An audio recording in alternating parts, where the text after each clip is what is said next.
Assalamualaikum everyone. Today we are going to start with the classification of bacteria, which is actually the fifth chapter of Levinson. ठीक है, general bacteriology. जब तक आपको classification ही bacteria की पता नहीं होगी कि बैक्टीरिया किस किस टाइप का है, उसके अंदर ग्राम पॉजिटिव है, ग्राम नेगेटिव है, उनकी शेप्स क्या है, कोका है, बेसिलाई है, कौन कौन से हैं और वो कौन कौन सी डिजीजेज कॉज करा रहे हैं या वो कौन कौन से बैक्टीरिया की टाइप्स हैं, जब तक आपको क्लासिफिकेशन नहीं पता चलेगी तब तक आप स्पेशल बैक्टीरिया की तरफ नहीं जा सकते. क्योंकि कहीं भी कुछ भी पूछा जा सकता है कि आपको जो है वो ग्राम पॉजिटिव के अंदर आगे कौन कौन सी क्लासेस आती हैं. फॉर एग्जांपल यहाँ पे हम कोकाई का जिक्र करें तो अब चैप्टर में जब हम जाएंगे चैप्टर में स्टेप और स्टेप का जिक्र है, ठीक है, लेकिन आपको नहीं पता स्टेप और स्टेप जो है वो कौन सी क्लास से बिलोंग करें, ग्राम पॉजिटिव से बिलोंग करें, ठीक है. ये आपको चेन सीक्वेंस सारा कुछ पता होगा तो फिर आप आगे मूव ऑन कर सकते हैं टू द स्पेशल बैक्टीरियोलॉजी. सबसे पहले क्लासिफिकेशन में जब हम स्टार्ट करते हैं क्लासिफिकेशन तो हमें पता होना चाहिए कि बैक्टीरियाज के अंदर इनके आउटर कवरिंग में सेल मेम्ब्रेन के अलावा सेल वॉल भी होती है, ठीक है. कुछ कैप्सुलेटेड होते हैं, कुछ नॉन इनकैप्सुलेटेड होते हैं, ठीक है. यहाँ पे हमने क्लासिफिकेशन की हुई है on the basis of their cell wall और देन इनकी स्टेनिंग की बेस पे, ठीक है. सेल वॉल अगर हम देखें तो 3 टाइप की सेल वॉल के बैक्टीरिया हो सकते हैं. सबसे पहली टाइप जिस टाइप का बैक्टीरिया हो सकता है उसमें आती है रिजिड सेल वॉल, ठीक है, जिनकी सेल वॉल बहुत थिक होती है, रिजिड होती है और ये फ्री लिविंग मोस्टली होते हैं बैक्टीरियाज, ठीक है. इनके अंदर हमारे पास फ्री लिविंग बैक्टीरियाज होते हैं और नॉन फ्री लिविंग होती है. इसके आगे 2 सब टाइप्स है ना. तो उसके बाद ये पहले हम जनरल 3 इसकी सब डिवीजन कर लेते हैं. सबसे पहले रिजिड, उसके बाद आपके पास आती है आपकी flexible cell wall. Flexible cell wall क्या होता है कि इनके सेल वॉल तो प्रेजेंट है लेकिन थिक नहीं है, थिन है, ठीक है. थिन के अंदर आपके पास सिर्फ 3 बैक्टीरियाज आएंगे जिनके अंदर आपके पास ट्रेपोनिमा पैलिडम आता है, बोरिलिया आता है और लेप्टोस्पायरा आता है. सिर्फ 3 आते हैं. ये देखें यहाँ पे मैंने मेंशन किया है क्योंकि यहाँ पे स्पेस नहीं थी. ट्रेपोनिमा, बोरिलिया और लेप्टोस्पायरा. ये इसमें सबसे ज्यादा मोस्ट इंपॉर्टेंट ट्रेपोनिमा पैलिडम ही है जो कि सिफिलिस करवाता है, ठीक है. आगे जो आपके चैप्टर में क्लासिफिकेशन में आगे डिजीजेस के नाम भी लिखे हुए वो आपने तब करने लेकिन आप स्पेशल बैक्टीरिया करेंगे तो साथ साथ आपको उस बैक्टीरिया के साथ उस डिजीज का नाम याद हो जाता है. लेकिन फर्स्ट ऑफ ऑल आपको बैक्टीरियाज के नाम आने चाहिए क्योंकि आपने अगर स्टार्ट करना है तो आपको बैक्टीरियाज के नाम, उनकी नाउ हाउ शुरू में होनी चाहिए कि वो ग्राम पॉजिटिव हैं, किस क्लास से बिलोंग करे हैं, उनकी सेल वॉल कैसी है. अगर आप ये क्लासिफिकेशन कर लेंगे ना आपको बहुत सारे फीचर्स पता चल जाएंगे. फॉर एग्जांपल अगर स्ट्रेप्टोकोकाई है, स्ट्रेप्टोकोकाई में आपको पता चल गया कि ये राउंडेड शेप्ड है, ठीक है, और ग्राम पॉजिटिव्स हैं और उनकी थिक सेल वॉल थिक और रिजिड है. 3 चीजें, 3 फीचर्स तो आपको पता चल गए यहीं पे, ठीक है. तो इसलिए क्लासिफिकेशन सबसे पहले करना इंपॉर्टेंट है. अब तीसरी इसकी क्लास आती है वॉललेस बैक्टीरिया, जिनके अंदर वॉल होती ही नहीं है. उसके अंदर आपके पास कौन सा आता है bacteria?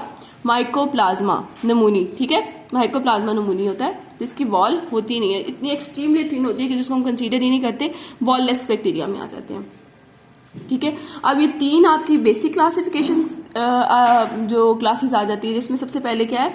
Rigid cell wall, thick, ठीक है. उसके बाद flexible thin cell wall, then wallless. सबसे ज्यादा इंपॉर्टेंट जिसमें आती है क्लास वो आती है आपकी रिजिड थिक सेल वॉल.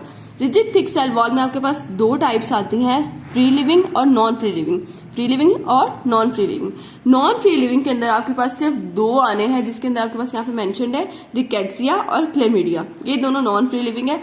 बाकी सारे आपके जो बैक्टीरियाज हैं वो फ्री लिविंग बैक्टीरियाज होते हैं जो रिजिड सेल वॉल वाले हैं.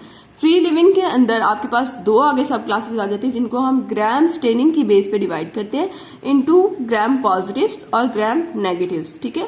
मैंने आपको बताना था कि ग्राम पॉजिटिव्स जो होते हैं इनकी सेल वॉल के अंदर पेप्टाइडोग्लाइकन की बहुत थिक किस्म की लेयर होती है, ठीक है, जो जिसकी वजह से ये आपका जो कलर होता है ग्राम स्टेनिंग में उसको अटेन करते हैं.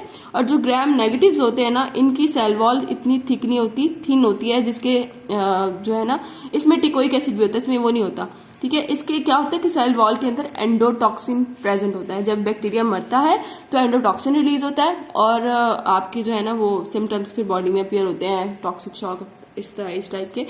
तो वो ग्राम नेगेटिव्स में होता है, नॉट इन ग्राम पॉजिटिव्स.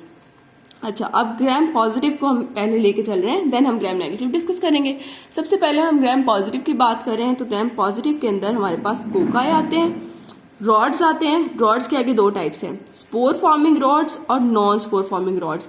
सबसे पहले आपको कोकाई का पता होना चाहिए। कोकाई हमारे पास दो टाइप्स के हैं, जिसमें एक स्ट्रैप जिसके अंदर चेन लाइक पैटर्न होता है और दूसरा स्टेफ जिसके अंदर हमारे पास क्लस्टर्स की फॉर्म में आपके बैक्टीरिया प्रेजेंट होते हैं। उसके बाद स्पोर फॉर्मिंग रॉड और नॉन स्पोर फॉर्मिंग रॉड। आपने ये बात याद रख लेना है कि पूरी बैक्टीरियोलॉजी में जितने बैक्टीरिया हैं उन सब में सिर्फ दो बैक्टीरिया ऐसे आते हैं जो स्पोर्स बनाते हैं और कोई स्पोर्स नहीं बनाता, जिसके अंदर आपने याद रखना है बैसिलस और क्लॉस्ट्रीडियम। याद करने के लिए BC या CB आप इस तरह रिटेन रख सकते हैं इस चीज को, क्लॉस्ट्रीडियम और बैसिलाई। देन आपने आना है नॉन स्पोर फॉर्मिंग पे। नॉन स्पोर फॉर्मिंग के अंदर आपके पास आगे दो सब टाइप्स हैं, फिलामेंटस आ जाते हैं, नॉन फिलामेंटस आ जाते हैं। फिलामेंटस, इसमें आपके बहुत सारे MCQs कवर हो रहे हैं। For example non spore forming gram positive rod जो है, फिलामेंटस कौन से हैं, नोकार्डिया और एक्टिनोमाइसीट्स। ठीक है, ये दो आपकी आती हैं फिलामेंटस में, नोकार्डिया और एक्टिनोमाइसीट्स। और उसके बाद नॉन फिलामेंटस के अंदर आपके पास तीन आने हैं। ठीक है, कोरिनिया लिस्टेरिया और गार्डिनेला। ठीक है, ये तीन इसको आपने याद रखना है कि नॉन फिलामेंटस में है। ठीक है, उसके बाद आ जाती है आपकी ग्राम नेगेटिव्स। ग्राम नेगेटिव्स के आगे क्लासिफिकेशन में आपने याद रखना है कि तीन तरह के ग्राम नेगेटिव्स हो सकते हैं। सबसे पहले कोकाई आ जाते हैं। ठीक है, जैसे यहाँ पे कोकाई थे, यहाँ पे भी कोकाई आते हैं। उसके बाद आते हैं रॉड्स, देन आते हैं एसिड फास्ट। एसिड फास्ट का अलग से स्टेन होता है, वो उनकी सेल वॉल जो होती है ना, वो जो है वो स्पेसिफिक होती है, नोकार्डिया वगैरह, वो एसिड फास्ट स्टेन। यहाँ पे नोकार्डिया भी एसिड फास्ट स्टेन रहता है। ठीक है, और उसके बाद यहाँ पे जब हम डिस्कस करेंगे तो सबसे पहले कोकाई का डिस्कस करेंगे। Only 1 gram negative cocci is available which is निजेरिया। ठीक है, निजेरिया के अंदर गनोरी भी आता है, मेनिंजिटिडस भी आता है। दो टाइप्स है ना निजेरिया की भी आगे, गनोरी और मेनिंजिटिडस। ठीक है, उसके बाद रॉड्स की बात करनी है।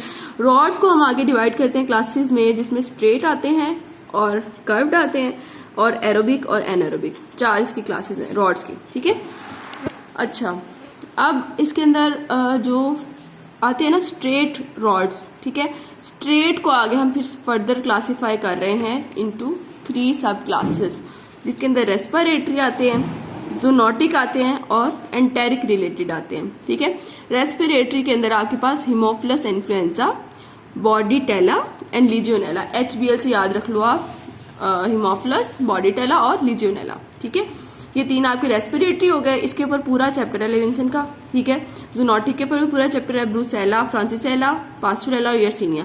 इसमें जो मैंने किया हुआ था BF पे लिखा हुआ है, तो इसमें ब्रूसेला मोस्ट इंपॉर्टेंट है और यर्सीनिया मोस्ट इंपॉर्टेंट है जो हमने करने हैं। इसमें हिमोफिलस सबसे इंपॉर्टेंट है जो हमने करना है, बाकियों की इतनी डिटेल्स रिक्वायर्ड नहीं होती। मोस्ट इंपॉर्टेंट इसमें हिमोफिलस है, इसमें ब्रूसेला और यर्सीनिया। देन आते हैं हम एंटेरिक रिलेटेड पे। एंटेरिक रिलेटेड बहुत बहुत इंपॉर्टेंट है, सारे के सारे ही ऐसे इंपॉर्टेंट है। ठीक है, इसमें 2 E है, एशरेशिया कोलाई और एंटीरोबैक्टर। ठीक है, 3 ऐसा आपने याद करने हैं, सिरेशिया, साल्मोनेला और शिगेला। ठीक है, उसके बाद आपने 2 PK याद रखने हैं, प्रोटियस और क्लेब्सियला। ठीक है, ये सारे के सारे बहुत इंपॉर्टेंट है। इसके ऊपर भी पूरा चैप्टर है आपकी लेविंसन का। ठीक है, इसलिए इनके नाम आपको नाव हाव होनी चाहिए इनकी। अच्छा, आपको अब पता चल गया।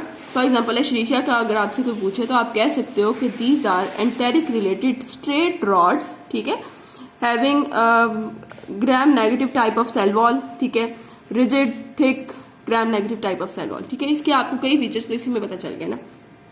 देन हम आते हैं ग्राम नेगेटिव रॉड्स पे। ग्राम नेगेटिव रॉड्स के अंदर स्टेट हमने पढ़ लिया, अब कर्व पे आएंगे।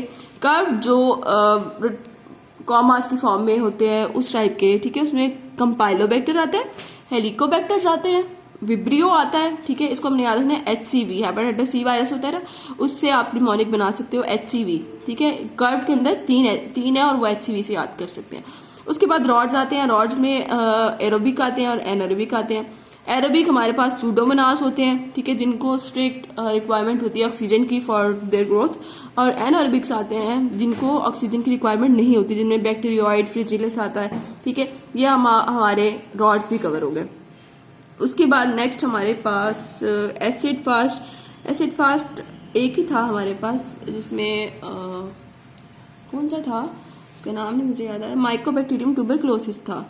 ठीक है, वो एसिड फास्ट होता है। यहाँ पे मेरे ख्याल में गलत लिखा हुआ है, माइकोबैक्टीरियम ट्यूबरक्लोसिस होता है जो कि एसिड फास्ट होता है। ठीक है, यहाँ तक हमारी क्लासिफिकेशन कंप्लीट हो जाती है. For any query you can ask in the comment section. अल्लाह हाफिज़.